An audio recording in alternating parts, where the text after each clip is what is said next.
2018, il y aura, et ça a déjà commencé, plus de 14 résidences de compagnies, d'artistes en résidence, et à peu près 5-6 masterclass entre ceux qui vont se dérouler pendant le festival et ceux qui sont tout au long de l'année. Essentiellement, la particularité de cette année, c'est que c'est vraiment axé sur la création. Il y a beaucoup de résidences et d'artistes qui vont venir créer ici des spectacles, des premières mondiales, si je pourrais dire, que ce soit Oule Menen, le spectacle Abadata de Yann Marèche, la composition avec l'ensemble Moravochis, que ce soit le BBB Trio de Flavio Boltro, et surtout, ce qui a changé pour nous cette année, le fait qu'on soit devenu Centre national de création musicale, c'est que chaque année, il faut qu'il y ait une production, une création issue et initiée par le centre.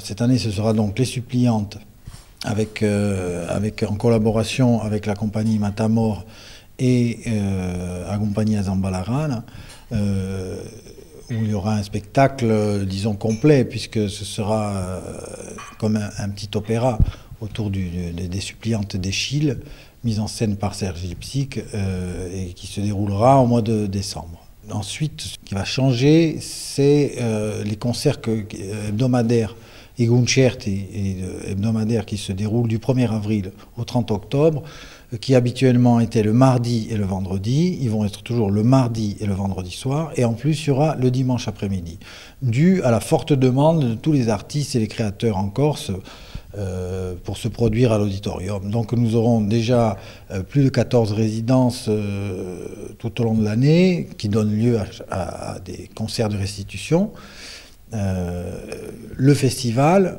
et 3 concerts par semaine.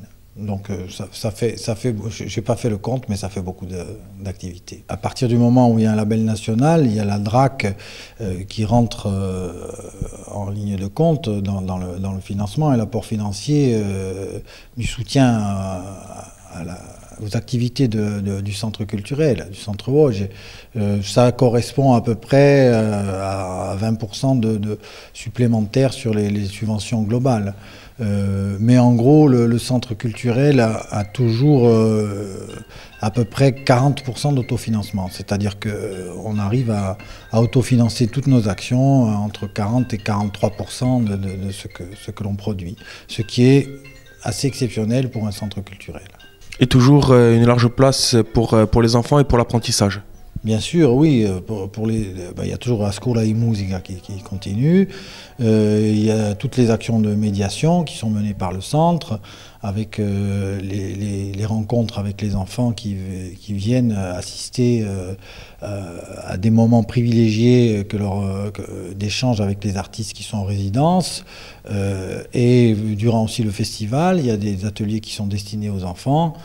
On essaye, tant que faire se peut, d'être le plus ouvert possible et le plus disponible possible pour les enfants. C'est l'avenir.